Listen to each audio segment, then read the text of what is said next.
this chapter we will be studying the transformations of functions. In this lesson, we will be looking at graphing radical functions. So there are a few ways that we could approach this idea of graphing radical functions.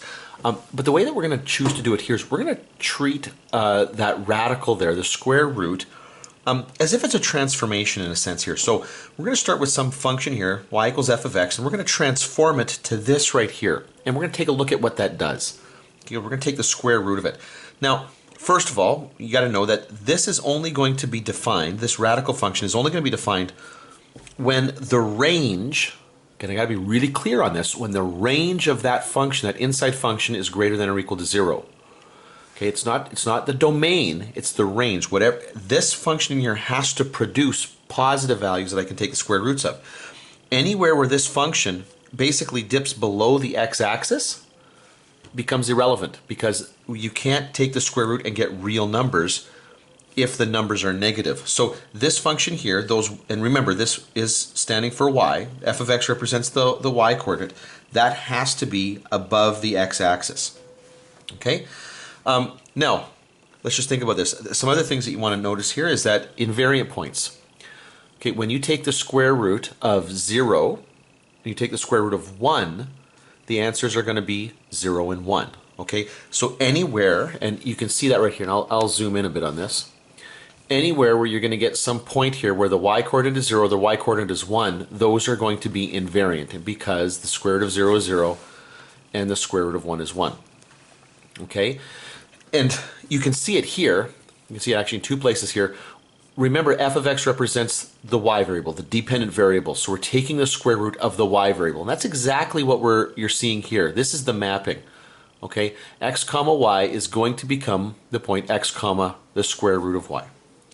Now there's just one other thing that you really need to pay attention to, and that's this. If, okay, I'm going to throw a number here. If, let's say, a is greater than 1, okay, then notice that the square root of a is going to be smaller than a.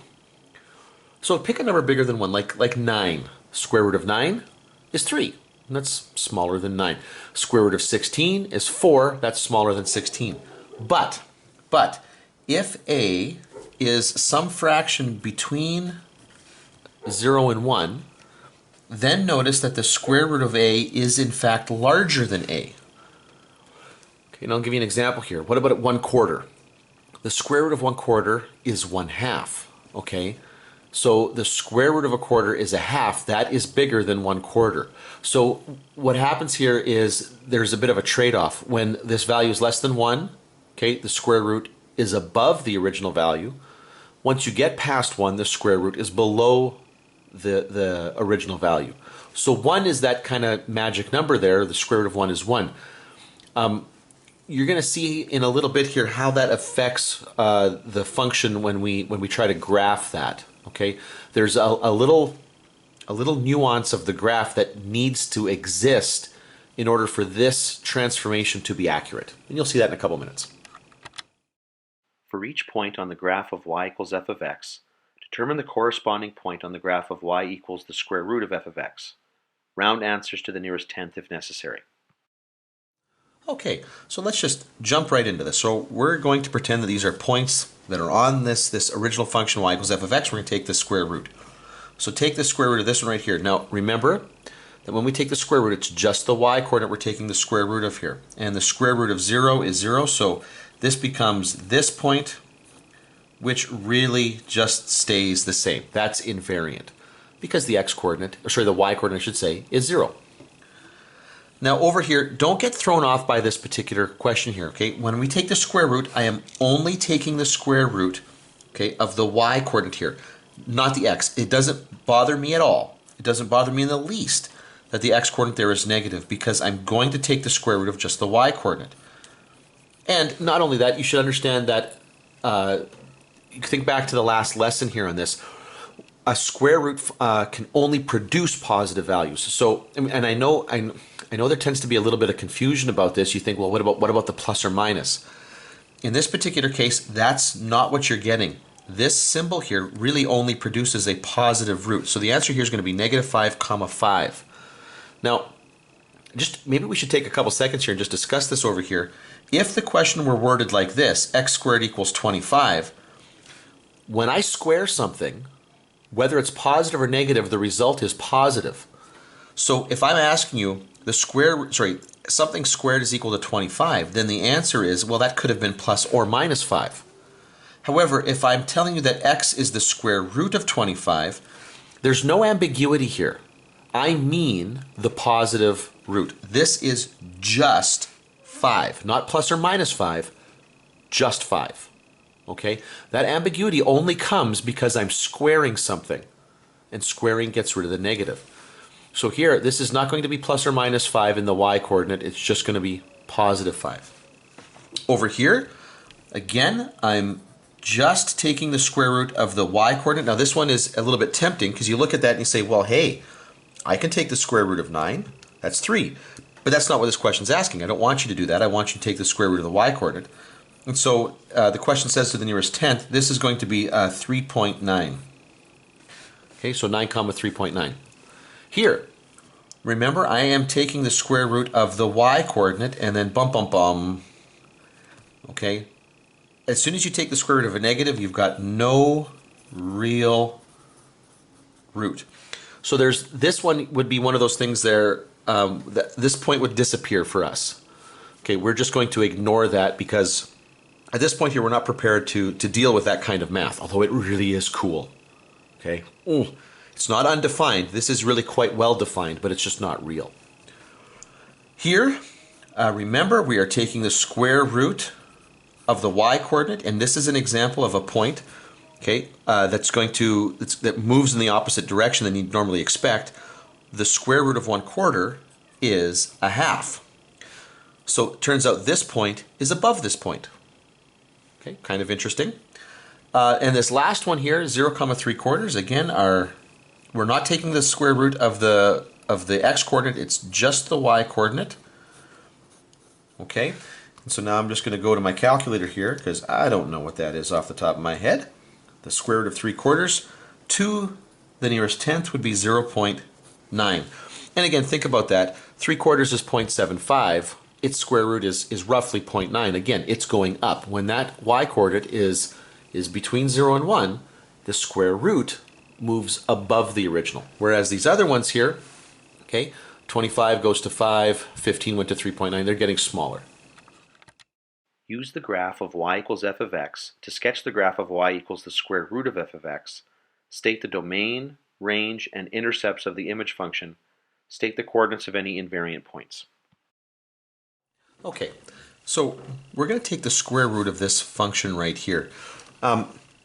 Now, to get a sense of how to graph it here, we're going to apply the transformation to this graph right here, because this could be any linear function. I mean, we could even figure out the equation of it if we really needed to.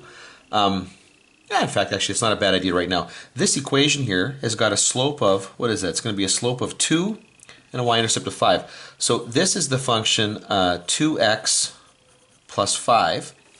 And so the thing that we're going to be graphing here is y equals the square root of 2x plus 5. Okay, that's what we're actually going to draw here. But we're not going to draw it based on like trying to figure this thing out. What we're going to do is we're going to look at the graph of the original and take the square root of it. Now, first of all, what that's going to do is eliminate this portion of the graph. Okay, because I can't take the square root of these negative values here, okay, and get real numbers. Now, you have to make sure that you're very clear on this. The reason I'm ignoring these is because the y-coordinates here are negative. Okay, you can't confuse this with x-coordinates, because if it was x-coordinates I was having a problem with, I'd get rid of all of these up to here. Because now, these x-coordinates here are the positive ones. The issue here is I have to ignore everything that's below the x-axis. Okay, now, for us right here, what that means is, and I'm hitting the x-axis here at negative 2.5, that means my function is going to be defined larger than that. So my domain here is going to be where x is larger, greater than or equal to 2.5, or sorry, negative 2.5. Got to be clear on that. That's negative. Now, all I'm going to do is take the square root of the y-coordinate. Now, this point right here is going to stay where it is. This point right here is going to stay exactly where it is. Okay, because the y-coordinate here is 0 at the x-intercept. Okay, the y-coordinate here is going to be 1, and the square root of 1 is 1. Now, let's go through and do some of these other points here. As I move along here, right here, the square root of this point right here, of the y-coordinate is 4, so the square root is going to be 2, so that point's going to drop down to there. This point right here, the y-coordinate is 9, so the square root is going to drop down here to 3. And so when I draw this, now notice right here, in this itty bitty little area right here, all of the y-coordinates are between 0 and 1. And so when you take the square root, this part of the graph is going to kind of jump above the line until I get to 1. And then from this point on, it's going to be below the line. And so that's what my square root function is going to look like. My range will be all the values where y is greater than or equal to 0, okay? 0 is a possible result here. My x-intercept is going to stay exactly the same, so I'm still going to have it at this point here, negative 2.5 comma 0. Now, to get the y-intercept, okay, well, what was the new y-intercept? Well, what was the old y-intercept? Well, the old y-intercept was positive 5. So the new y-intercept is going to be simply the square root of that point, okay, 0 comma root 5. And now the invariant points. What were the invariant points here? Okay, so our invariant point here was going to be the point 0 comma, sorry, I did it again. I don't know why I am resisting putting the negative there. Negative, what the heck? Okay, sorry, I don't know why I'm doing it like that. It's the x-coordinate's negative 2.5, the y-coordinate is 0, that's that x-intercept right there. The other invariant point that I'm seeing right here is the point negative 2 comma 1. Okay, because when you take the square root of 0, square root of 1, you get 0 and 1. Those points won't change. So there you go. There's the properties of the function, and there's the graph itself. Use the graph of y equals f of x to sketch the graph of y equals the square root of f of x. State the domain, range, and intercepts of the image function. State the coordinates of any invariant points. All right, just like the last question here, we're taking the square root of this function, but in this case here, it's a quadratic. And just like the previous one here, remember, we are only interested in taking the square root of the part of the function that goes above the x-axis. Okay, because all of these are going to end up becoming, they're negative, the values are negative, and so I'm not going to be able to take the square root of those and get a real number. Now, like we did previously here, we can actually come up with the equation of this and always check it here. We got a vertex here of 9, and if you look at the way this thing is built here, you're going to notice that there is no stretch value. Now, you kind of need to be familiar with parabolas to see that, but the equation of this parabola is going to be negative x squared plus 9. And so the thing that we are sketching here right now is we're going to sketch the graph of y equals the square root of x squared minus 9. And this will only occur if this piece right here is positive. So again, that means all of this stuff here goes away.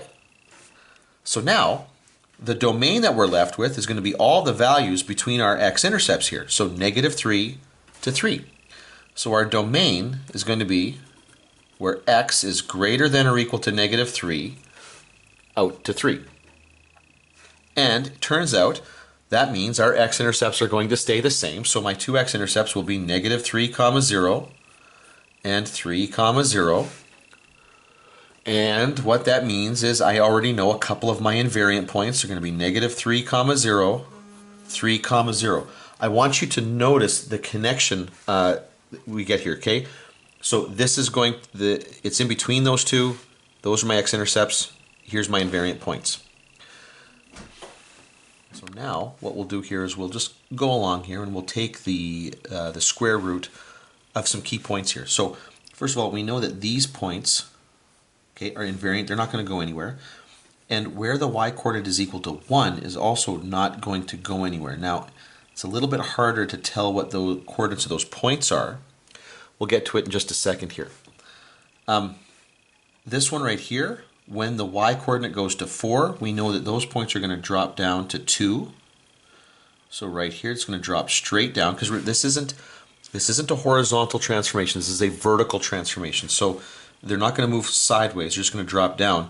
And then when it goes up to 9, which is the vertex here, you take the square root, it's going to drop down to 3. So now, in this itty bitty little spot here, it's going to jump above the line. Then it's going to curve through 1, up through this point right here, and then it's going to hit, it's still going to hit a maximum. The maximum is just a lot lower than it was before. Then it's going to drop back down through there, and then, oops, down to the invariant point. Okay, that's actually one of the better ones of those that I've drawn, so quite pleased with that. So your range, okay, the minimum value that we're going to get to here is 0, so just like in the previous question, the lowest value is 0, but in this case it's going to go up to 3. Okay, so between 0 and 3.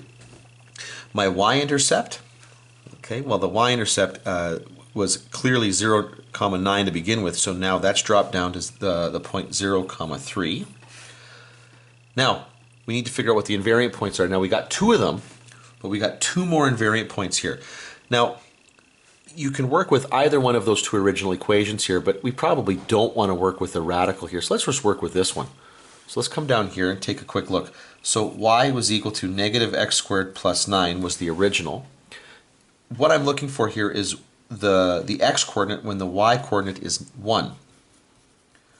Because remember, that is one of those 2 magic numbers there, because the square root of 1 is 1. It will stay invariant under that operation. Okay, well, I'm lazy. I'm going to bring the x squared over to where it's positive. Bring the 1 over. So x squared is equal to 8. Now, this is an example of the sort of a question I was referring to before. When we take the square root of both sides here, okay, this will be root 8. This is a place where we would put plus or minus, because there is some ambiguity here. I don't know when you're squaring something whether that original value was positive or negative. All I know is that squaring it would make it positive. So it could be either one of these. Okay, and in this case here, we would simplify this, because you can simplify root 8 to make that 2 root 2. So now, that means the other 2 invariant points that I had here were negative 2 root 2, comma 1, positive 2 root 2, comma 1. So there are those 4 invariant points that I saw when I drew the square root of that parabola. Here you go. Use the graph of y equals f of x to sketch the graph of y equals the square root of f of x. State the domain, range, and intercepts of the image function. State the coordinates of any invariant points. All right, so now in this case, the parabola that we're looking at has been transformed a little bit. We moved over. This time it opens up. And we probably, to achieve our goals here of identifying all these pieces here, we should probably figure out what it is that the formula's parabola is. Now, looking at it, and what I know about parabolas here, here's my vertex. And if I go 1 over, 1 up, I'm back on the vertex here, which really tells me that there's been no stretch. Okay, so if you can do that, if you can move 1 unit horizontally and then 1 unit vertically, and you're back on the parabola, there's been no stretch. So what has happened here, though, is there has been a translation. It's been moved 3 units to the right. So this is going to be x minus 3 squared, and then 4 units down. Okay, so that's this parabola right here, which means the thing that we're going to graph right now is the square root of that. Whoops, I have no idea why I made that a 4. That's really weird. There we go. So this is the thing that we're going to be sketching here, but we're going to do it by manipulating the graph. Okay, now first things first, like we've done in the last few questions here, anytime the thing drops below the x-axis, that whole part there disappears, because again, we are only interested in the part of the graph that exists above the x-axis, where the y-coordinates are positive, because that's the stuff that I can take the square root of. And so I know, okay, because I can see, here's my invariant points right here. I know those points, those x-intercepts won't change. So right now, let's compare that to my domain here. Notice that this part of the graph survives, this part of the graph survives. So my domain is going to be where x is less than or equal to 1 and where x is greater than or equal to 5. Okay, whoops, can't see that. My x-intercepts here are 1, 0, and 5, 0. And by default, I know that those are invariant points. Okay, because the x-intercepts are invariant points. And just notice the connection between these three. Okay, this is a little different than the last question because the last question opened down. So the domain, the part that survived the radical function, existed between the x-intercepts, I should say. Here, it's outside. And if you think back to Math 20, that's actually reminiscent of a couple of things that you looked at in that course. So this should be really quite familiar to you. Now let's take a quick look at what the graph is going to look like. So here's our function. We know those two are invariant points. I also know that these points right here, where the y-coordinate is 1, they're going to stay invariant. And then I'm just going to look around here. Right here, this is where my y-coordinates go to 4. So these points are going to drop down there and have a new y-coordinate of 2. And then over here, here's 8. Here's a point where the y-coordinate is 9. So that's going to drop straight down to 3. Same thing over here. It's going to drop straight down to 3. And then you really can't see much more of the original graph. So now we can sketch what this transform function is going to look like. In this little section in between there, I know that it's going to jump above the graph, curve in, hit the 1, and then it's going to drop below the graph and it's going to curve out like that. And it's going to be totally symmetrical on this side. So from this invariant point, it's going to jump above the graph, hit the 1, go below. Now you can't hardly see me doing that, but and then it's going to curve out there. So yeah, it should. Well, you get the idea. It should curve out a little bit above the line there. I've now gone over that so many times that you really can't see what I'm doing. So here's my graph. Now notice that these are going to, as they move left and right here, they're going to go up as well, and they're going to increase without bound. So my range will be all values greater than or equal to 0. To get the y-intercept, I really got to look and see what the y-intercept of the original function was, and it looks to me like the original function had a y-intercept of 0, 5. And so what that means is my new y-intercept is going to be the point 0, comma, root 5. Okay. Now, finally, the last little bit of work that I got to do here. This right here, I've only listed 2 of the invariant points, but I'm going to have 4. The 2 x-intercepts and then the 2 spots where the y-coordinate goes to 1. Now to find those, I really need the equation, okay? Because I don't want to just read those off the graph here. I'd like to know exactly what they are here. And between these 2 equations here, which one do we want to work with? Yeah, me too. I'd rather work with this one. I don't want to work with a radical. Okay, this is going to be way easier for me to get my head wrapped around here. So, okay, I'm going to take this function right here, come around to here, and I'm going to set that thing equal to 1. So x minus 3 squared minus 4, and I'm going to solve this thing for x. But I'm pretty lazy. I'm not going to expand out that square. I'm going to bring the 4 over. I'm going to add it to both sides. Then I'm going to take the square root, and remember this, when I take the square root like this, okay, in this scenario here, this introduces that ambiguity. I don't know whether this was supposed to be a positive square root of 5 or a negative square root of 5. I don't know. Okay, so when I'm taking the square root like this, in introducing that symbol, I don't know whether that original function should have been positive or negative, so I got to leave it like that. Bring the 3 over, so 3 plus or minus the square root of 5 is equal to x. And I'm going to leave it in this form right here. I don't think I have to do anything more with it. Okay, that's good enough. If I needed the decimal value, I could plug that into my calculator, but I really can't do much more to that expression to simplify it. So we'll just leave it like that.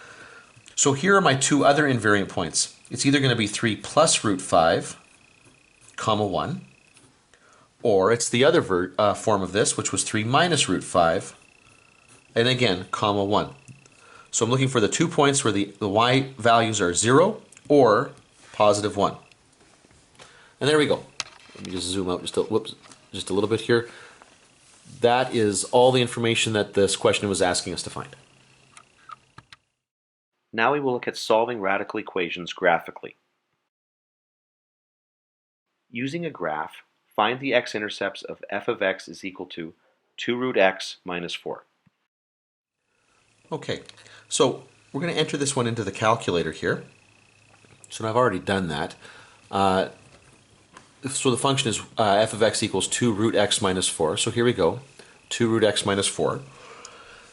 Now I may have done something with the calculator, adjusted the window settings. I don't know what I've done. So I'm just going to press zoom number 6 to take me back to the standard zoom settings.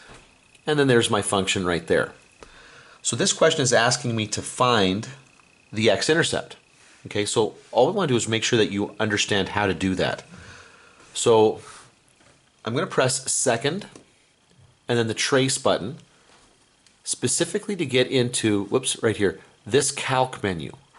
Because this is the menu that allows me to get the calculator to analyze a graph. And when I get into there, here are my options. Now the thing that I'm looking for specifically is the 0. Okay, I'm looking for the 0 of the function, which is the x-intercept of the graph here. So we're going to go down and choose 0. And now the calculator is asking me to identify a left bound. So here's essentially what we're doing here. Right about here, this is roughly my x-intercept. Now I can't tell for sure because of the way the calculator moves when I click the right arrow and the left arrow, because it's moving in these discrete little jumps here. I'm probably not landing right on the x-intercept. So what the calculator wants me to do is move that cursor to the left of that answer, press enter. Then it wants me to move to the right of that answer. Now I'll know that I've done this correctly, okay, if when I look at my y coordinates, if on one side it's negative, on the other side it's positive. Okay, now in this case here, because of the way the graph moves, on the left side the y coordinate was negative. Now on the right side, the y coordinate of the point where I'm stopping is positive. So now my calculator is great here because it draws these two little lines in here. Now most of the calculators are going to draw those two little arrows or the little triangles here. As long as the x-intercept I'm looking for is in between those two, I'm fine. Now the calculator is asking for a guess. That's basically just a way of kind of speeding up the calculator. Okay, if you just press enter right now, it'll use that last position as its guess value, and then it quickly takes us to that answer. And the answer is the point 4 comma 0. But really, all we need to write down here is that the x-intercept is 4, positive 4. Determine the roots of the square root of 3x plus 1 is equal to 7. Okay, now to do this question right here, I'm going to show you two different ways of approaching this problem. So, first of all, one of the things that we could do here is we could go into the calculator and enter the left side of the equation in y1 and the right side of the equation in y2. Okay, and if we do this, well, I'll write it down here in a second. I'm just going to start doing it here. So here's y1. The left side of the equation is the square root of 3x plus 1. And the right side of the equation is 7. Now, when I graph this, okay, and again, I don't know if I've played with the window settings at all here, and I haven't. This is from the last question, but I'm going to press zoom number 6 to take us back to the zoom settings. The standard zoom settings, and so close. They don't quite intersect on the screen. Now, if the point of intersection, if I can tell that the point of intersection is above the screen or below the screen, calculator doesn't have any problems with that. But if it's to the left or the right, yeah, the calculator's not going to find it. It's going to give me an error here. So I need to extend the right-hand side of the screen here. So 10's not good enough. Let's make it 20. See if that works. So there's my, that's looking good. Here we go. Boom, right there. So there's my solution. So now I'm going to go into my trace menu. So second trace to get into the calc menu, I should say. And this time I'm looking for a point of intersection. I've got two different graphs here. I want the intersection between the two of them. Now in this case, what I need to do here, the calculator is asking me, is basically saying, am I on the first curve? And the answer is yes. But what I'm going to do is I'm going to move the cursor close to the solution. So yes, I am. Now watch the cursor when I press enter. It now jumps to the other curve and asks, am I on the second curve? And so you would say yes. Now again, it needs this guess value. It's just a seed value. It's a number that it's going to use to start its little calculation. So what it does is it uses this number, and then it makes a guess as to what the answer is, and then uses that guess to make a better guess, and it kind of spirals in. So when I press enter right now, I get that the value, or the point of intersection, is 16, 7. Okay, so our point here is 16, 7. But now bear in mind that this equation didn't have a y in it. So that y coordinate that I've got here actually is not relevant to the solution. What's relevant is simply the x coordinate, x is equal to 16. Now, another way of handling this, oh sorry, I should state here that this right here is the point of intersection. The other way of doing this, that's quite popular here, would be to go into y1 and make this the square root of 3x plus 1 minus 7. So I'm taking this equation and I'm bringing this 7 over, essentially so that the equation that I'm solving is one that's equal to 0. And if that's the case, what I would do here, go y equals, I'm going to just make this, minus 7, kind of clear out that second one here, and I'm just going to graph this one. Okay, in this case here, because the equation is now equal to 0, okay, or 0 is essentially where the y coordinate would normally be, I'm essentially looking for an x-intercept. So I go, remember, back into that calc menu by going second trace. This time I'm going to look for the 0, okay, the x-intercept of the graph, or the 0 of the function. I can see that 0 is somewhere up here, so I move my cursor so it's to the left of it. Notice that the y coordinate is negative. Move my cursor to the right of it. Notice that the y coordinate is now positive. And as long as that x-intercept is between those two lines, I'm good to go. Press enter, and you just use whatever guess they give you, that's fine. And then again, the answer is the point 16, in this case 16, 0. So again, I know that my answer is 16. If the function y equals the square root of negative 3 times x plus c passes through the point negative 1, 1, what is the value of c? Okay, now this is a rather unique sort of question here.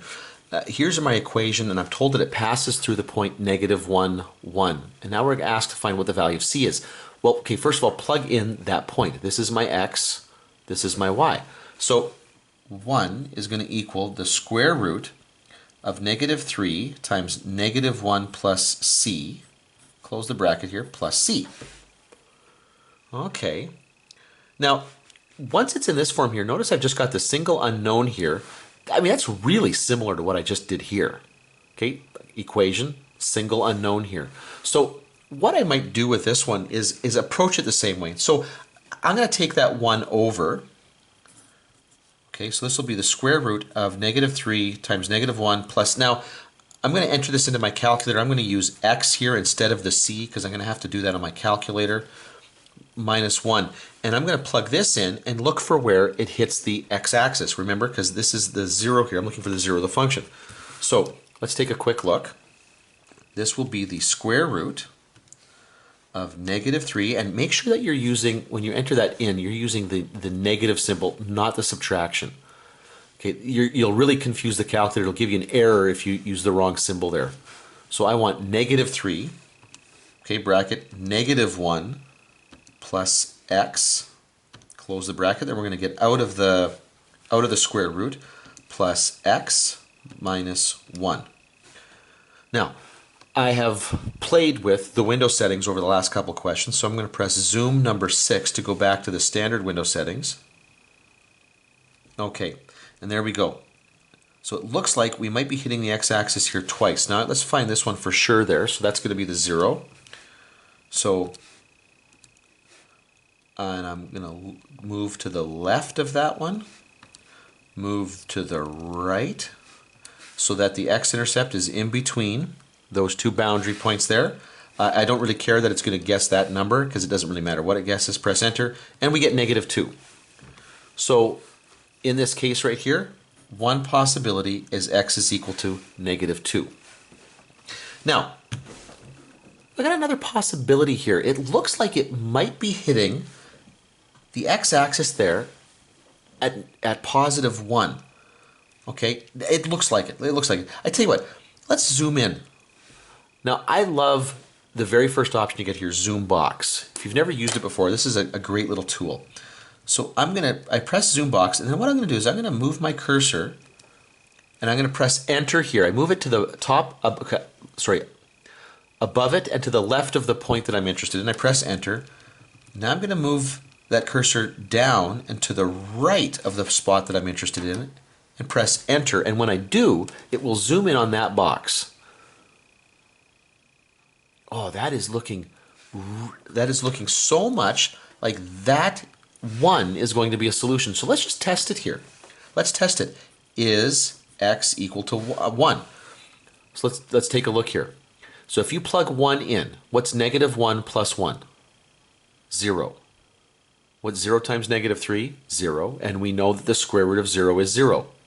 Okay, what's 1 minus 1? 0. Oh, there it is. 0 equals 0. That is a solution. Now, it's not likely that the calculator would find that because typically the calculator needs to have part of the function on the left-hand side, part of the function on the right-hand side. Okay, so that it can kind of bounce around there. So in this case here, I'm just investigating it and checking my answer there. But there you go, -2 and 0. Oh, sorry, and this is supposed to be the value of c. So at this point here, you'd ignore the fact that you had the x there, and we call that c. Solve the following equations graphically using technology. State any restrictions on the variable. State your answers to the nearest tenth. The square root of x plus 1 equals x minus 4. Okay, so the first thing we're going to do is state restrictions here.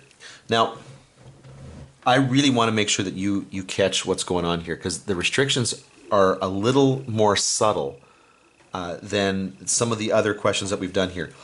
First of all, when we're taking the square root of x plus 1, you can only take the square root of something that is positive. So there is a restriction here that whatever's underneath the radical must be greater than 0. So this being true, I would bring that 1 over. So I'm looking for x has to be greater than -1. Great. Awesome. There is another aspect to this that we need to consider. And that is and it's because the radical function here can only produce positive results. So now I can only take the square root of a positive, and I've just dealt with that. But when I take the square root, it will only produce a positive. So this left-hand side can only be greater than or equal to 0, which means, because these are equal, that means x minus 4, the right-hand side, has to be greater than or equal to 0. And so now bring that 4 over, and I get x is greater than or equal to 4. So now look at this. I know that x has to be greater than or equal to -1. I know that x has to be greater than 4. That's the restriction. Therefore, x has to be greater than or equal to 4 because this is the restriction where those two overlap. So this is the one that I'm hitting twice there. That's the restriction. Now, let's go to the calculator. And I could do this a couple of different ways. I could graph the left-hand side and the right-hand side, or I could look for a point of intersection. But I tell you what I'll do is I'll do this first one way, and I'll do the second one here the other way here. So what I'll do for this one is I'll graph both sides. So I'll graph the square root of x plus 1, and then I'll graph x minus 4. Okay, so remember, I'm going to be looking for the point of intersection between those two. I have played with the settings on the window settings, so I'm going to have to press zoom number 6 to go back to the standard zoom settings. So there's my radical function, and there's the straight line. So now I'm going to look for, in my calc menu, I'm going to look for the intersect feature, because I've got two different functions. I want to know where they intersect. And I will just move that cursor close to the point of intersection. Now I'm going to leave it back a little bit so that you can watch it jump here. Am I on the first curve? Yes. Did I jump to the second curve? Yes. Calculator's asking, is it okay if I guess this? Sure, knock yourself out. And then we get this point right here. Okay, and the answer is, or the point of intersection, okay, point of intersection here, oh, you can't see that, is the point 6 point, they said in the nearest tenth here, 6.8, comma 2.8. But notice there's no y here. That y coordinate is actually kind of irrelevant here. Therefore, the answer here is positive 6.8, roughly. And notice that 6.8 is greater than or equal to 4. So that actually falls in really nicely with the work that we just did. The square root of 3x squared minus 12 equals x plus 1. Right, once again, the first thing I want to do here is deal with the restrictions. So notice we got the square root over the 3x squared minus 12. So this has to be positive. 3x squared minus 12 has to be greater than or equal to 0. Can't take the square root of a negative. Now, before we kind of jump into this, I want you to notice that this shape right here, 3x squared minus 12, is a parabola that opens up. Okay, so I want you to kind of think back to Math 20 here. It's a parabola that opens up, and I want to know where it's greater than or equal to 0. So the first thing I'm going to do here is take out the 3. I'm going to get x squared minus 4 is greater than or equal to 0. And then factor this to get x minus 2x plus 2 greater than or equal to 0. So what I've got here is I've got a parabola that's hitting the x-axis here at negative 2 and positive 2, because those are my two roots here. It's positive, so it opens up. Now, where is this function positive? Where is this function above the x-axis? Because that's what this is asking for. If it's below, I don't want it. I only want it above here. And so it's positive when x is less than or equal to negative 2, or where x is greater than or equal to positive 2. Okay, so right here, that's the domain, or that's the restriction that I get in the variable from the left-hand side. But remember what's going on here. What this does here is the radical can only produce positive values, which means I've got another restriction here. X plus 1 must also be greater than or equal to 0, which means x must be greater than or equal to negative 1. So where can this occur? Well, okay, notice that I've got two things kind of opposed to each other. On the one hand, this thing told me that x could be less than negative 2. This one tells me that it has to be greater than negative 1. Well, these two are not syncing up here, so this is probably not true. But here they do sync up. X has to be greater than or equal to negative 1. X has to be greater than 2. Therefore, the overall restriction is that x has got to be greater than or equal to 2. That's where they overlap. Okay? Now, let's go to my calculator. And what we'll do here is we'll graph as if we're going to look for the x-intercept. So what we'll do here is we'll take the square root of 3x squared minus 12. And then I'm going to bring the other two terms over. So I'm going to subtract x and then subtract the 1 and graph that, because I know that my window settings have already been set back. And notice how consistent this is. Notice that the domain here is really consistent with what I've got right here. Less than negative 2, greater than positive 2. Now, but the solution, okay, we said here had to take this into account here, where x is greater than or equal to negative 1, which overlaps here. My solution was only going to come from this part of the graph. And now let's look for that 0. Now notice on my calculator, you can't even see the cursor yet because my x-coordinate is too small, but it'll pop. There it is. So I move the cursor to the left of it, press enter, move it to the right, press enter, and as long as the x-intercept's in between those two, when I press enter past the guess, I get this point, x is equal to 3.098, blah, blah, blah, so 3.1, and that is the solution that I'm looking for. X is equal to 3.1, and notice that it is, in fact, greater than or equal to 2.